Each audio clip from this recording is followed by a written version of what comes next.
Object-oriented programming is a programming paradigm that involves working around classes and objects. This video will be a simple and understandable introduction to object-oriented programming, so if you are someone who wants to get started with object-oriented programming or wants to refresh some concepts in OOP, this video is for you. However, to start your journey in object-oriented programming, you are required to know the basics of programming, like variables, data types, functions, and so on. Also note that this tutorial is not focused on any language, rather we are focused on understanding the concept of object-oriented programming. So let us start with a brief introduction on OOP or object-oriented programming. We know that in programming, we have data types like integer, float, double, and chars, for example. These are built-in data types that programmers can use to build programs. However, what if you want to create your own data type? This is where we can use classes and objects. Basically, when you declare a variable called num1 and assign to it the value of 12, you are basically creating an object, also called an instance of a class. In our case, we are creating an instance of the class int, because 12 is an integer value, and int is a built-in class. This kind of data type stores a single value, like 12 only. But what if you want to store more than one value?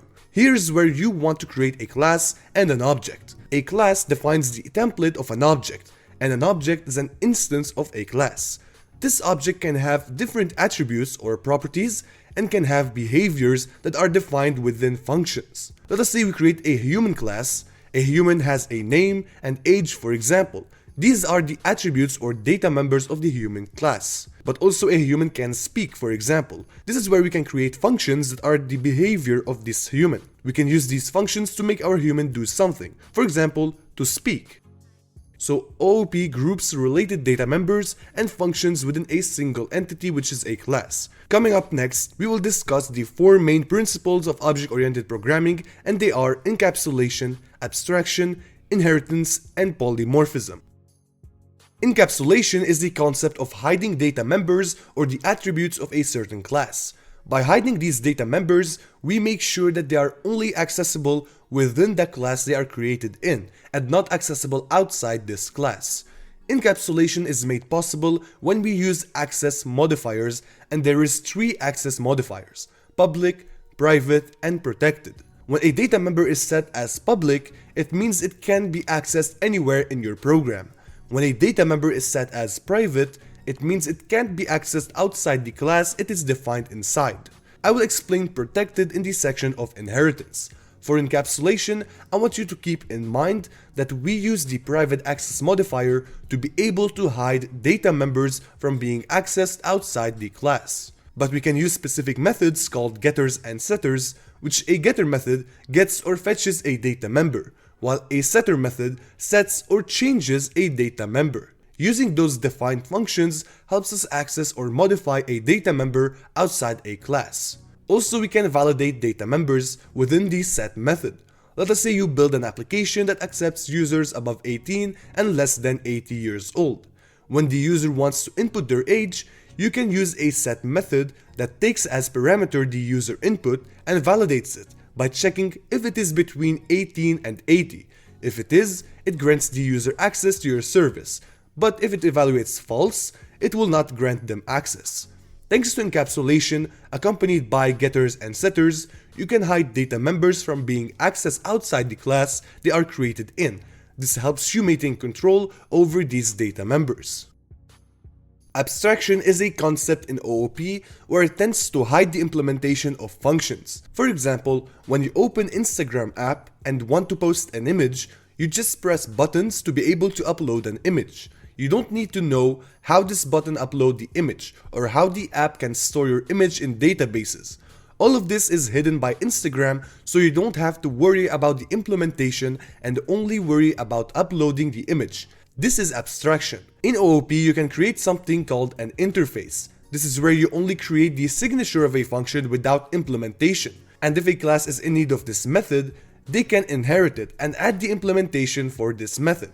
So the implementation is hidden inside the class, while the interface just offers a collection of abstract methods that a certain class can have and add its own implementation. The third concept of OOP that you need to know is inheritance. Inheritance simply means a class inherits the features of another class. An inherited class is called a superclass, and a class that inherits from a superclass is called a subclass.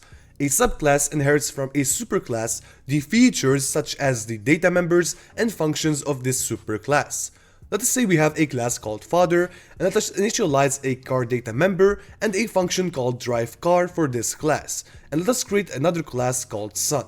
The son wants to inherit the car of the father to be able to drive it, so what this class will do is inherit the father class. Like this, the son is able to access the car and drive it using the drive car function. Now I said I will explain the protected access modifier. If you remember, if a data member is set as private, then it cannot be accessed outside the class it is defined in. Let us say the data member car is private. Even if the son inherits father, the son can't access the data member because it is set as private.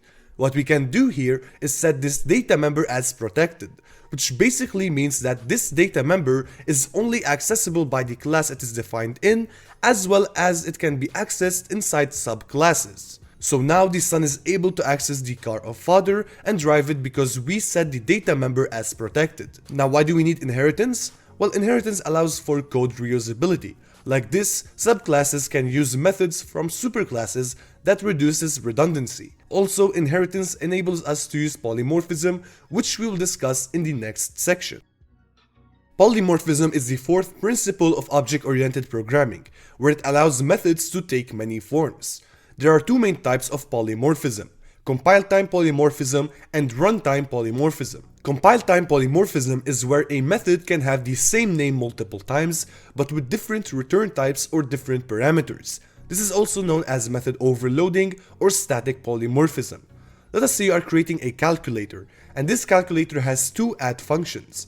The first function adds 2 integers and returns an integer, and the second function adds 3 integers and returns an integer.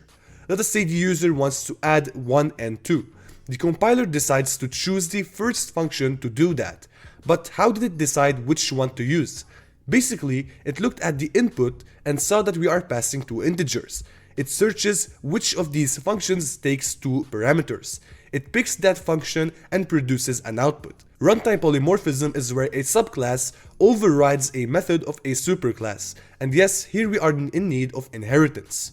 Runtime polymorphism is also called method overriding or dynamic polymorphism. Let us say you have a general class called shape that contains a function called findArea. You also have two classes, square and rectangle, that inherits from the class shape. Inside the class square, you define a side variable which represents the length of each sides of the square. Next, you override the findArea method and returns side squared.